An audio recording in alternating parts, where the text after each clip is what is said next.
Un homme a tenté de tuer les dieux. C'est l'histoire qui l'a tué. Le pharaon Akhenaton détenait un pouvoir sans précédent.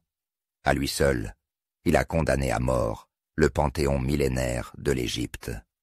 Son ordre était absolu.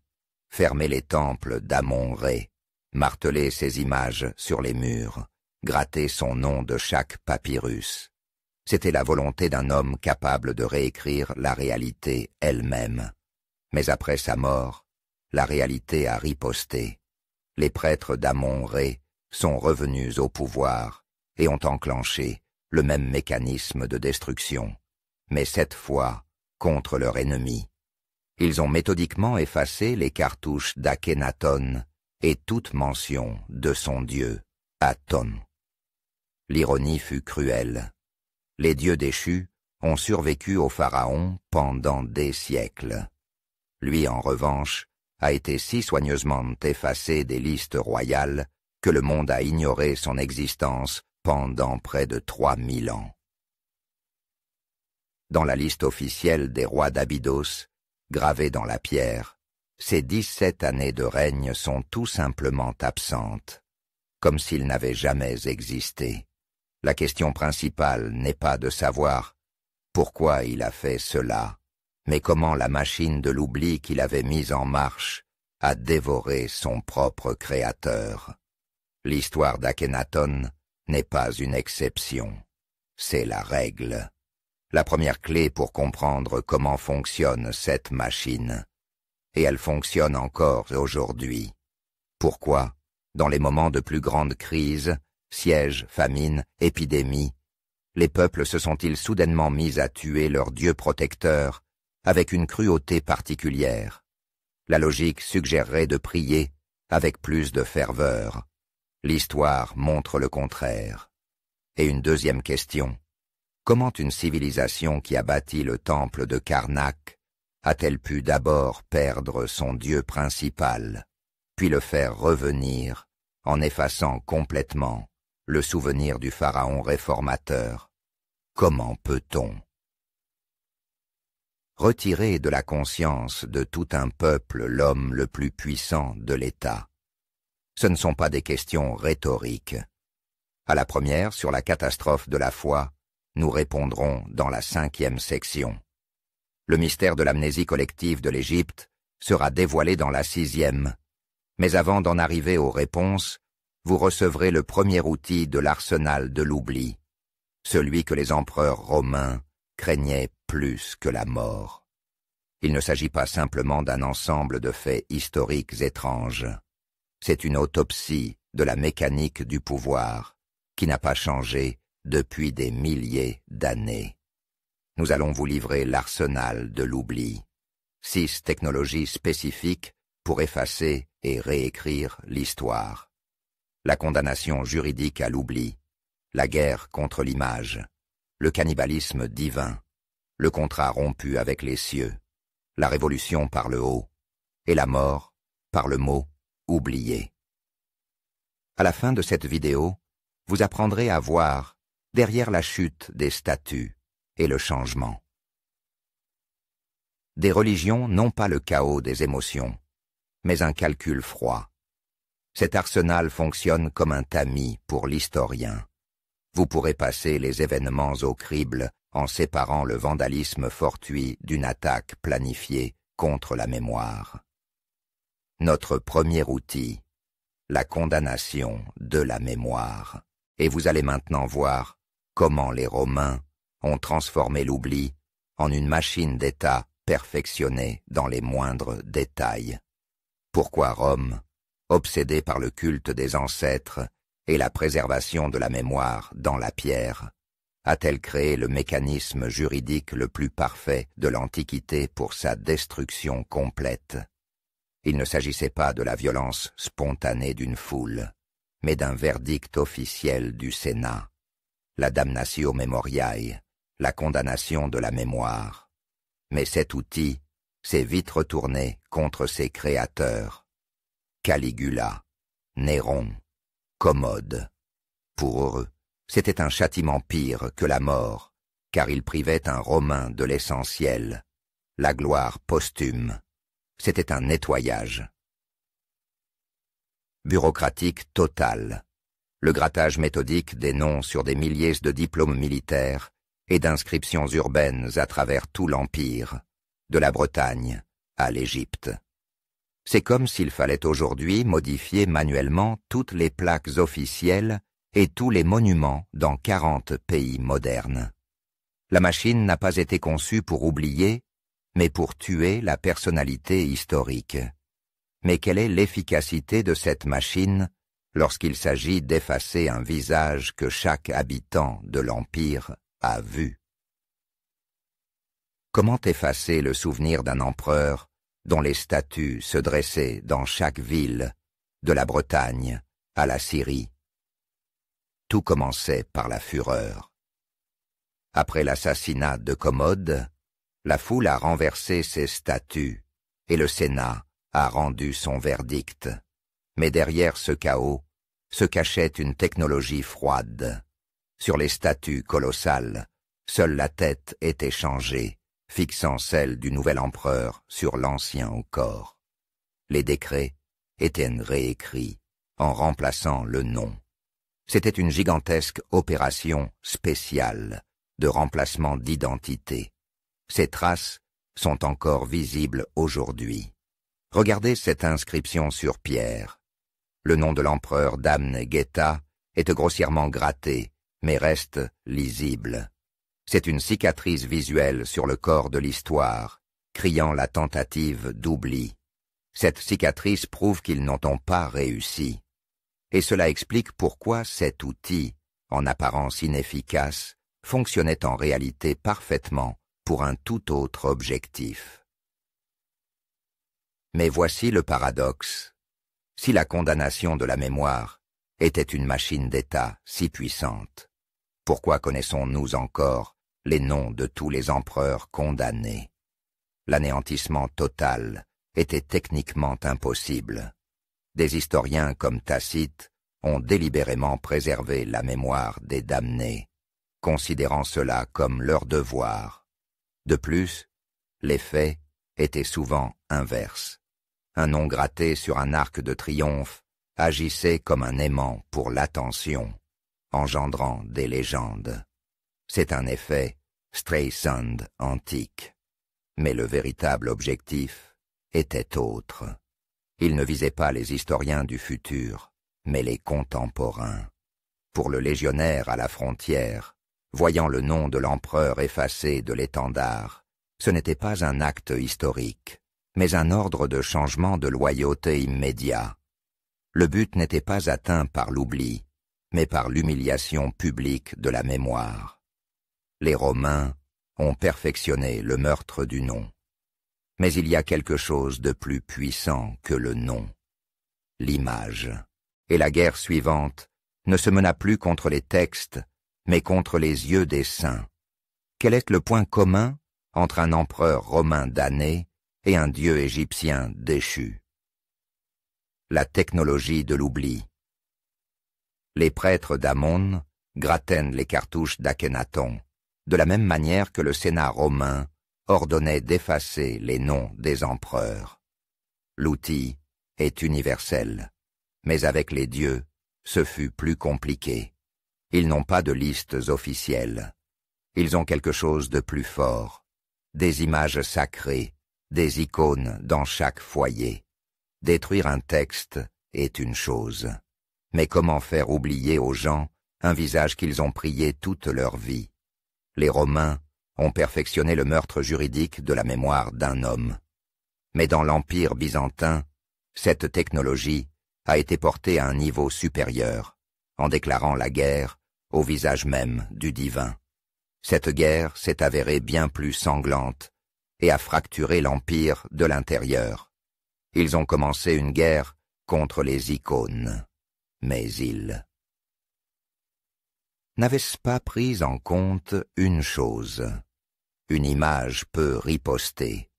Pourquoi une religion dont le deuxième commandement interdit explicitement les idoles a-t-elle attendu 8 siècles pour déclencher une guerre civile contre elle-même à cause des images?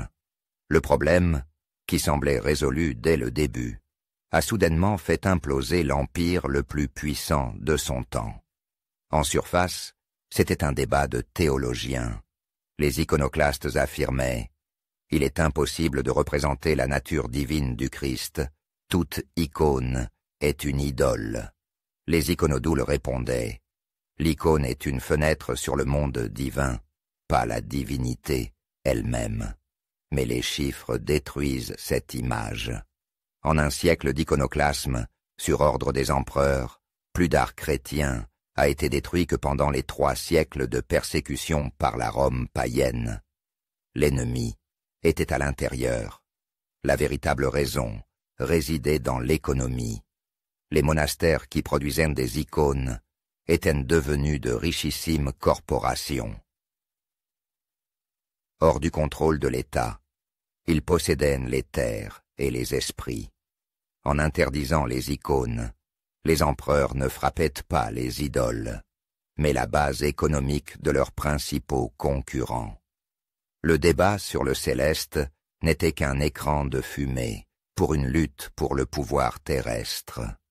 Mais quand un simple soldat reçoit l'ordre de détruire une relique, la théologie et la politique s'effacent.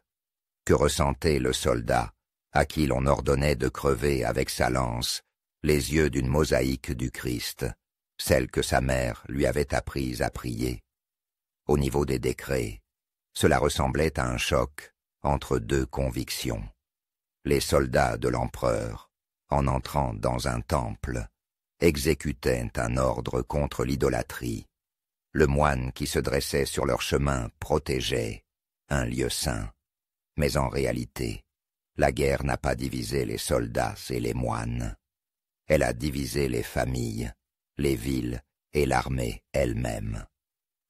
Le voisin se retournait contre le voisin. Les héros de la foi d'hier étaient déclarés hérétiques, et les icônes étaient brûlées sur les places publiques. Les iconoclastes ne détruisaient souvent pas entièrement les fresques. Ils recouvraient soigneusement les visages des saints de chaux, laissant les ornements et les croix. Ce n'était pas du vandalisme, c'était une déclaration visuelle froide. Dieu est ici, mais il n'a plus de visage. Une tentative de créer une nouvelle réalité, purifiée.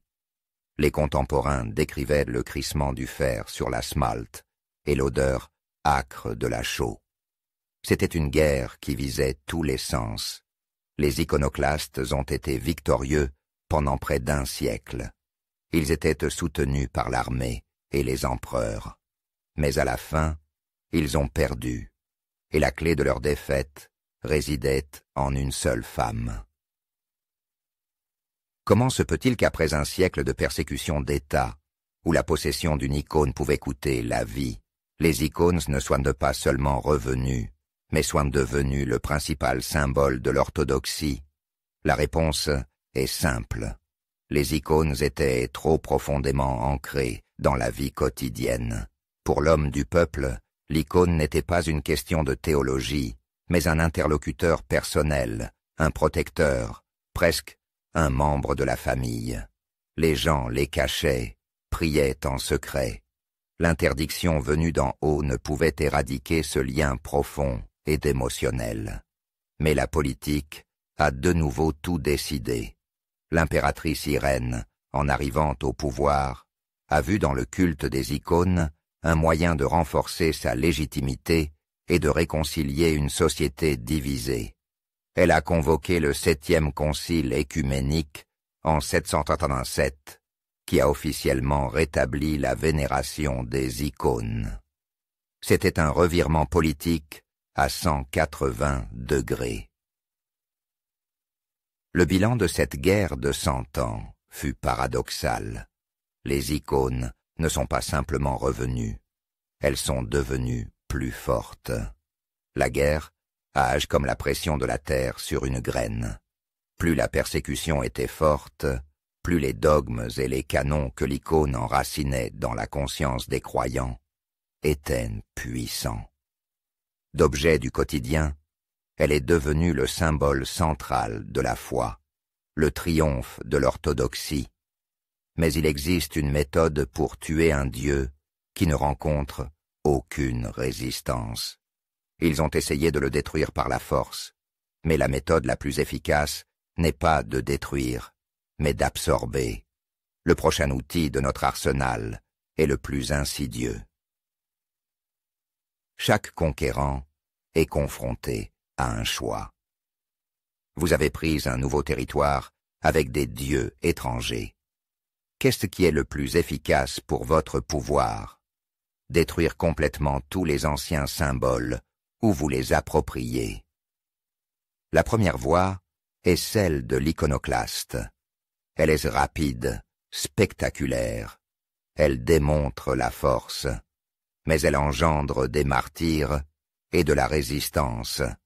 Elle laisse des cicatrices sur le corps de l'histoire, qui rappellent le conflit pendant des siècles. La seconde voie est silencieuse et discrète. Tous les empires prospères l'ont utilisée. Elle ne crée pas d'ennemis, mais les transforme en alliés, même s'ils n'en ont pas conscience. Elle ne brise pas l'ancienne foi, mais l'enveloppe de la nouvelle. C'est la voie du cannibalisme divin. Quand le nouveau Dieu ne combat pas l'ancien, il le dévore simplement, prenant sa force, ses temples et ses fidèles. Nous avons vu la guerre bruyante contre les icônes. Passons maintenant à l'assimilation silencieuse, où les dieux ne meurent pas sous le coup d'une épée, mais d'une étreinte mortelle. Pourquoi tant d'anciennes églises chrétiennes en Europe sont-elles construites directement sur les fondations de temples païens? Et pourquoi les principales fêtes chrétiennes coïncident-elles étonnamment avec les dates des fêtes païennes? Ce n'est pas une coïncidence, c'est une stratégie. Le nouveau culte arrive sur un lieu saint, consacré par des siècles de prières, et ne le détruit pas, mais le reconsacre, plaçant son symbole sur l'ancien. Il ne lutte pas contre l'énergie du lieu, il se l'approprie. Les gens continuent de s'y rendre, mais prient désormais un nouveau Dieu. Ce n'est pas une destruction, mais une absorption. Noël, célébré le 25 décembre, s'est parfaitement superposé à la fête romaine de Sol Invictus. Pâques a absorbé des symboles païens de printemps et de fertilité. Ce ne sont pas seulement les dates qui ont été absorbées, mais aussi les rôles. Une déesse mère locale avec un enfant dans les bras se transformait facilement en la Vierge Marie avec l'enfant Jésus. Le dieu du tonnerre, Perun, devenait le prophète Élie, qui était également responsable du tonnerre. L'ancien Dieu n'est pas tué, il est dissous dans la nouvelle image. Le syncrétisme ne fonctionne pas comme un barrage, mais comme un système de canaux. Le nouveau pouvoir ne lutte pas contre le flot de la foi populaire, mais le redirige dans le lit qui lui convient. Cette technologie a absorbé des panthéons entiers. Mais comment le Dieu suprême, le roi de l'Olympe, a-t-il pu être si silencieusement dévoré? Comment Zeus ou Jupiter, le souverain des dieux, dont le nom était connu de tous, de l'esclave à l'empereur, a-t-il pu disparaître presque sans laisser de traces? Il n'a pas été maudit comme les empereurs. Il a simplement disparu. Ses fonctions ont été démantelées et redistribuées dans le nouveau système. Le rôle de juge suprême et de Père tout-puissant est passé à Dieu le Père. Son aigle est devenu le symbole de l'évangéliste Jean. Mais il y a un exemple plus frappant. Regardez l'image de l'égyptienne Isis avec l'enfant Horus dans ses bras, et les premières icônes de la Mère de Dieu avec le Christ. La similitude dans les postures et le symbolisme est stupéfiante. Le culte d'Isis, populaire dans tout l'Empire, est devenu un modèle tout prêt pour la vénération de Marie. C'est le crime parfait. L'ancien Dieu est mort, mais son troupeau demeure. Les gens adorent un archétype familier de la Mère divine, qui porte simplement un autre nom. Pas de résistance, pas de martyrs. Le plus grand temple de tous les dieux à Rome, le Panthéon, a été reconsacré en 609 en l'église Sainte-Marie aux Martyrs. Le symbole physique de l'absorption. Nous avons vu comment un système en absorbe un autre. Mais ce drame avait aussi une dimension humaine, et elle était pleine d'humiliation. Comment un panthéon entier, comme celui des dieux celtes, a-t-il pu céder la place à un seul nouveau dieu? C'est tout un système de vision du monde. Le missionnaire, arrivant en terre païenne, n'interdisait pas les anciennes croyances. Au contraire, il disait « Votre source sacrée sera désormais consacrée à la Vierge Marie. » Il superposait son système à celui qui existait déjà, et les puissantes divinités locales étaient intégrées dans la nouvelle hiérarchie. Si un dieu était le protecteur des récoltes, il était transformé en saint local. S'il était un dieu de la guerre, il était déclaré démon. Imaginez les sentiments d'une personne qui voit son puissant Dieu protecteur prié par ses ancêtres se transformer en un démon mineur dans la nouvelle mythologie. On peut le chasser d'un signe de croix. Ce n'est pas seulement la mort, c'est l'humiliation. Une défaite idéologique totale. Plus de 45 chrétiens portent des noms dérivés de divinités celtiques, comme Sainte Brigitte de la déesse Brigie. Mais il y a une mort plus terrible que l'humiliation. C'est la mort par trahison, mais pas de la part des hommes, mais du Dieu lui-même. Qu'avons-nous dans notre arsenal jusqu'à présent? 3 façons de tuer les dieux, juridique, physique et idéologique. Toutes exigent une action de la part du nouveau pouvoir. C'est toujours une lutte d'un système contre un autre. C'est un meurtre. Mais que se passe-t-il si un dieu peut mourir de lui-même, sans aide extérieure? Une foi qui a existé pendant des milliers d'années, peut-elle simplement s'évaporer parce qu'elle a cessé de fonctionner? Ce n'est plus un meurtre, mais une mort pour cause d'inefficacité. Parfois, les dieux ne sont pas tués par un culte concurrent, mais par la dure réalité. Quand la peste s'abat sur une ville, qu'une armée ennemie brûle les maisons, et que les cieux restent silencieux. C'est l'histoire de la façon dont les dieux rompent le contrat principal avec leurs fidèles. Et c'est la réponse à notre première question. Jusqu'à présent, nous avons parlé de la lutte des hommes pour et contre les dieux. Maintenant, nous allons parler de la façon dont les dieux eux-mêmes perdent cette lutte. Pourquoi, après une défaite écrasante, un peuple renonçait-il non pas à ses généraux, mais à ses dieux? La logique ne s'applique pas. La foi antique n'était pas une question d'amour, mais un contrat pragmatique. Nous te construisons des temples et t'offrons des sacrifices, et tu nous accordes la victoire. La bataille des armées était aussi la bataille de leur dieu protecteur. Le sac de Rome par les Wisigoths en 410 fut un choc pour tout le monde antique. Les païens accusaient les chrétiens, mais la plupart y virent autre chose. La preuve de l'impuissance totale de Jupiter et de Mars. Ainsi s'est formulée une loi cruelle. Un dieu qui perd une bataille est un dieu mort. Sa puissance s'est avérée inférieure, et la foi s'est tournée vers un protecteur plus puissant. Augustin d'Hipponé a dû écrire tout un traité, la Cité de Dieu, pour prouver que la défaite dans une guerre terrestre ne signifiait pas la défaite du Dieu chrétien, mais la défaite militaire est un coup venu de l'extérieur.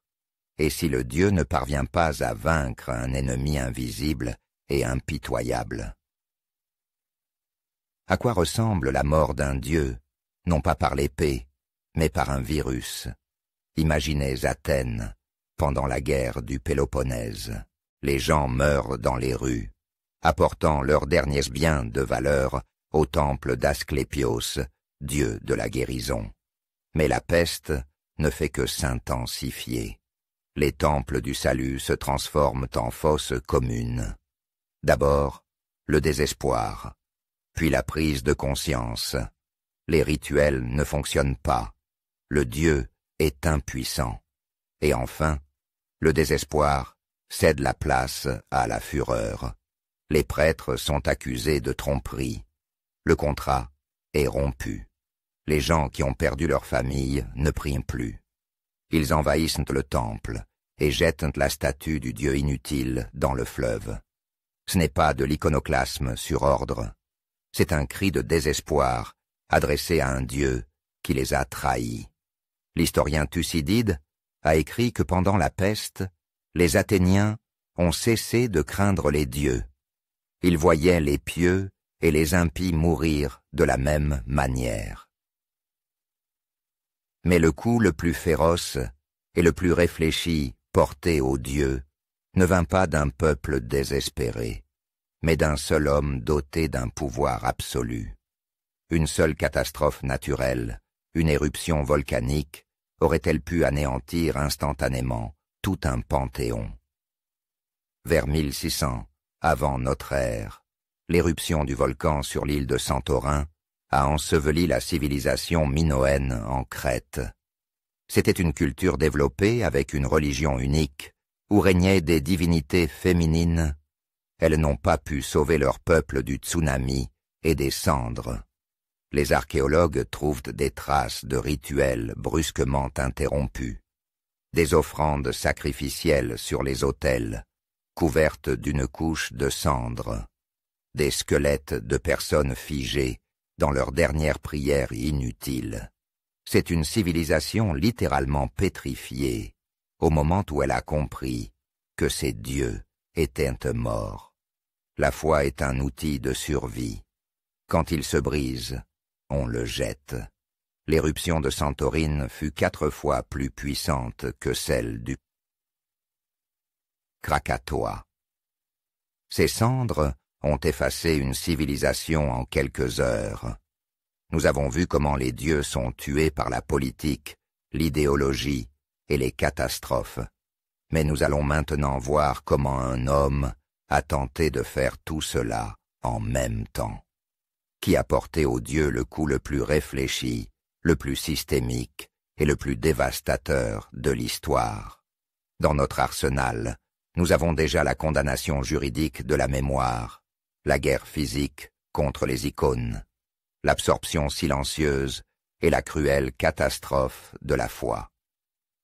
4 outils puissants. Imaginez maintenant un homme qui a tenté de les utiliser tous à la fois. Il n'a pas seulement renversé les anciens dieux.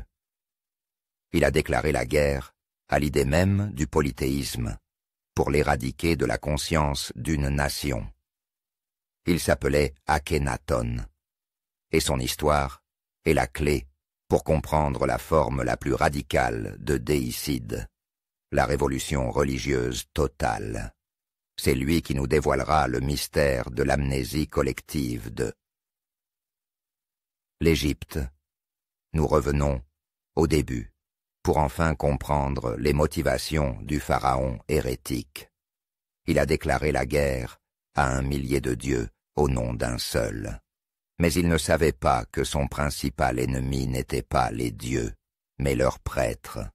Et cette bataille a déterminé le cours de l'histoire. Comment un seul homme a-t-il osé s'opposer à 1 millier de dieux sur lesquels reposait toute une civilisation? À première vue, c'était de la pure théologie. Le jeune pharaon, Amenhotep IV, a rejeté le panthéon complexe de Thèbes pour un dieu unique, le disque solaire, Aton. Il a supprimé les prêtres intermédiaires, rendant la foi personnelle. Cela ressemblait à une révélation spirituelle. Mais derrière cette façade se cachait un calcul économique froid. Akhénaton n'a pas seulement proposé un nouveau dieu, il a porté un coup dévastateur aux prêtres d'Amon. Il a fermé leurs temples, qui éteignent les plus grandes banques et propriétaires terriens d'Égypte, et a confisqué leurs richesses. Akhenaton n'a pas tué Amon parce qu'il avait cessé d'y croire. Il l'a tué parce qu'Amon était le nom d'une corporation financière qui contrôlait l'Égypte. Les prêtres possédaient 20% de toutes les terres arables du pays. Ce n'était pas une réforme, mais une nationalisation sous couvert religieux. Le pharaon a créé une machine de l'oubli à partir de 2 éléments. Le premier était le meurtre du nom. Dans toute l'Égypte, des équipes d'ouvriers martelaient le hiéroglyphe d'Amon sur les murs. Pour un Égyptien, effacer le nom signifiait détruire l'essence même. Le deuxième élément était le meurtre du lieu. Akhenaton a quitté la ville sainte de Thèbes et a construit une nouvelle capitale dans le désert, Akhetaton. C'était une tentative de créer une nouvelle réalité où il n'y avait même pas d'espace physique pour les anciens dieux. Mais il a commis une erreur fatale.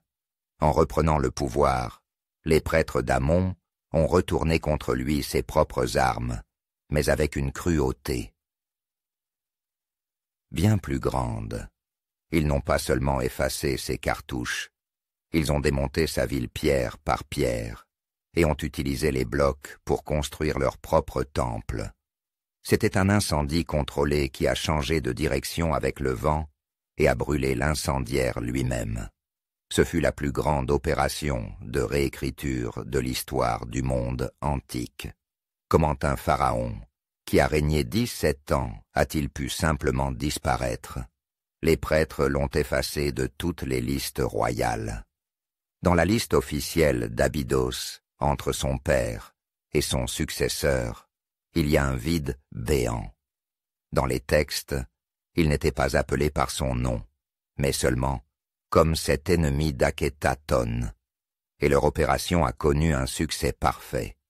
Le monde a ignoré l'existence d'Akhenaton pendant près de 3000 ans, jusqu'au XIXe siècle. Des milliers de générations d'historiens, y compris Manéthon, ne se doutaient de rien. Ce n'était pas seulement une histoire réécrite, c'était une époque parfaitement nettoyée. L'acte de vengeance le plus cynique a touché son fils, Toutankhamon. Pour rompre la lignée maudite, les prêtres ont fait de lui, dans les registres officiels, le fils non pas d'Akhenaton, mais de son grand-père. Ils ont même effacé la trace biologique de l'hérétique. Mais il existe une forme d'oubli encore plus définitive. Nous avons traversé les 5 cercles de l'enfer de l'oubli, la condamnation de la mémoire, l'iconoclasme, l'absorption culturelle, la catastrophe de la foi et la révolution par le haut.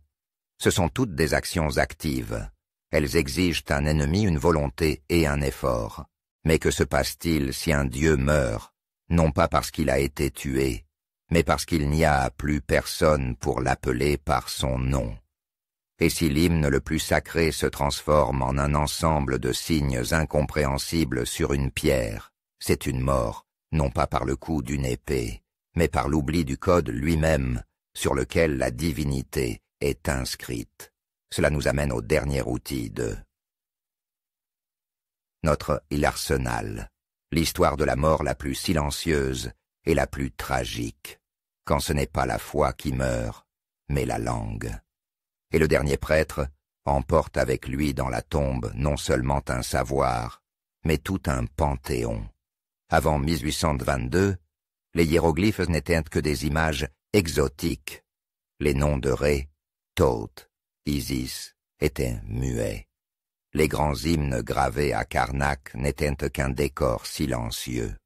Pour le monde entier, les dieux égyptiens étaient morts, enfermés dans le sarcophage d'une écriture incompréhensible. C'était une mort non pas par l'épée, mais par une amnésie totale. Et le 14 septembre 1822, Jean-François Champollion, après des semaines de travail acharné, s'est précipité dans le bureau de son frère, en criant « Je tiens l'affaire » avant de s'effondrer, inconscient pendant 5 jours. Il n'a pas seulement déchiffré un alphabet, il a rendu sa voix à Osiris. Un dieu est vivant tant que son nom résonne. Mais qui fut le dernier à prononcer ce nom avant que le silence ne s'installe? Son nom a été effacé par le temps. Mais nous pouvons reconstituer la scène de sa solitude. Au siècle de notre ère, sur l'île de Philae, dernier bastion de l'ancienne foi dans une Égypte chrétienne, un vieux prêtre, dans un temple à moitié en ruine, accomplit seul le rituel pour la déesse Isis. Autour de lui, un monde nouveau, parlant le copte et le grec, pour qui ces dieux ne sont que des contes de fées. Il prononce des formules sacrées que personne d'autre que lui ne comprend. Il est une bibliothèque vivante qui n'a plus de lecteur. Et puis, il meurt, à cet instant précis, sans bruit, ni cataclysme, tout un univers s'éteint, la clé de milliers de textes est perdue, les noms de Ré et d'Horus se transforment en un ensemble de symboles dénués de sens. C'est la mort, la plus silencieuse et la plus terrible d'un dieu, la mort par solitude.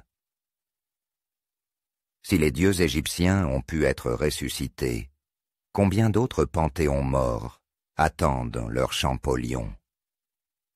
Regardez le linéaire A de la civilisation minoenne de Crète. Nous voyons leurs fresques, leurs déesses aux serpents, mais nous ne connaissons pas leurs noms. Ou l'écriture de l'île de Pâques. Nous voyons les statues moaïs, mais ne pouvons pas lire les tablettes avec leurs mythes. Ce sont des dieux fantômes. Plus d'une douzaine de systèmes d'écriture anciens ne sont toujours pas déchiffrés. Mais même le déchiffrement ne sauve pas toujours. Nous pouvons lire le sumérien, mais c'est une langue morte. Nous n'entendrons jamais l'hymne à la déesse Inanna comme l'entendait un habitant d'Uruk il y a 5000 ans.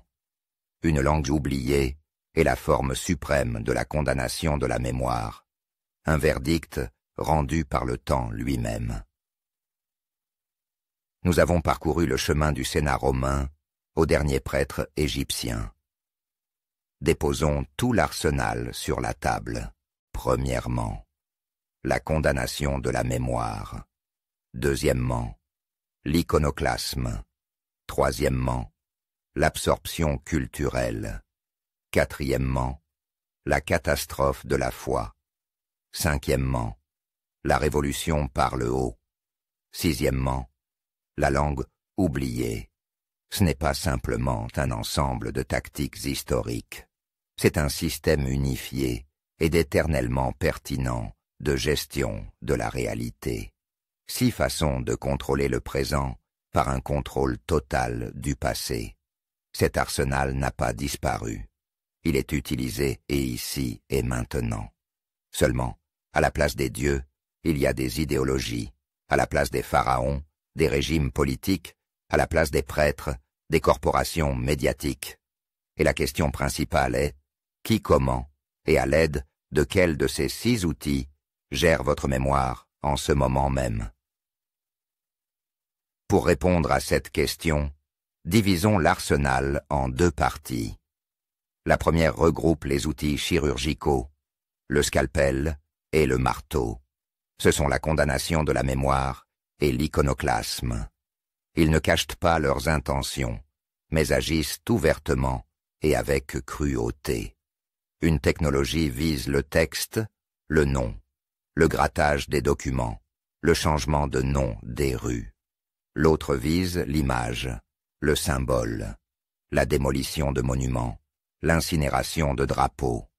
La chute de Lénine, Léninopade, en Ukraine est un exemple classique d'iconoclasme. L'effacement des noms de politiciens, en disgrâce des chroniques, c'est une condamnation de la mémoire.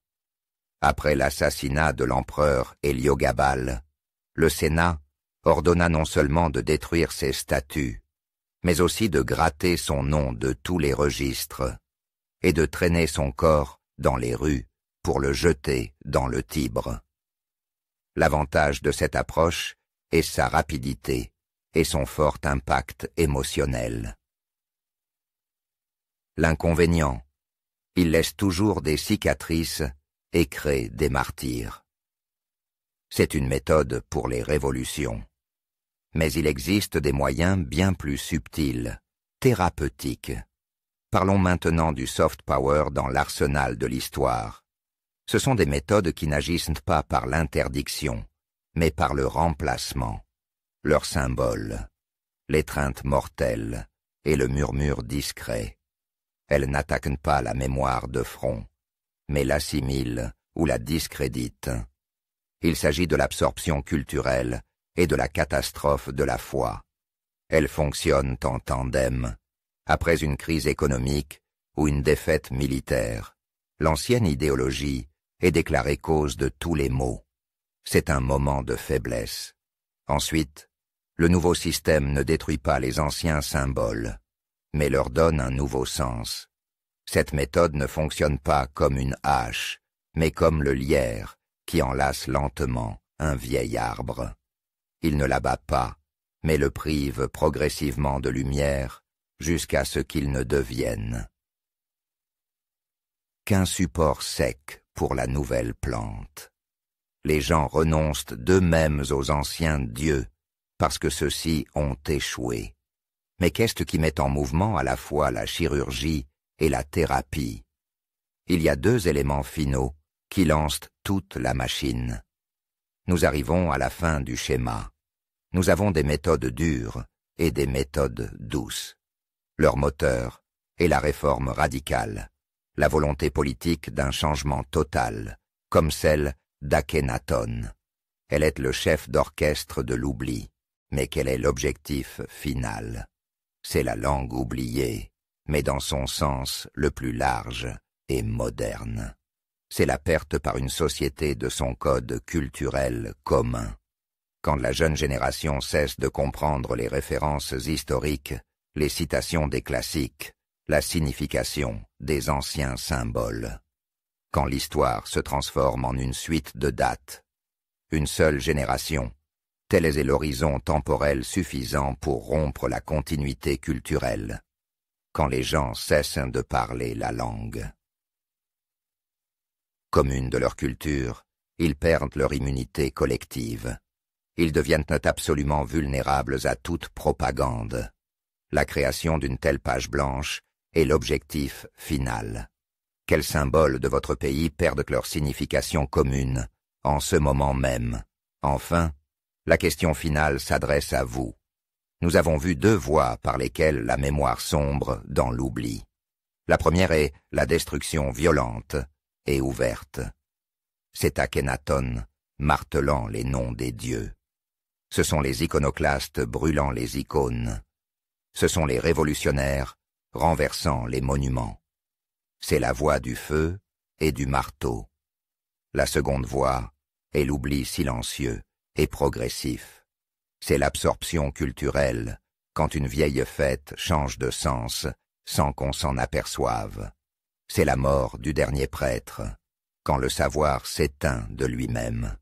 C'est la voie de l'eau qui érode lentement la pierre. Selon vous, qu'est-ce qui est le plus dangereux pour nous aujourd'hui? Nous vous demandons de faire un choix. Écrivez un seul mot dans les commentaires, destruction ou oubli. Il n'y a pas de bonne réponse. Votre choix montrera quelle menace vous considérez comme principale pour notre mémoire commune.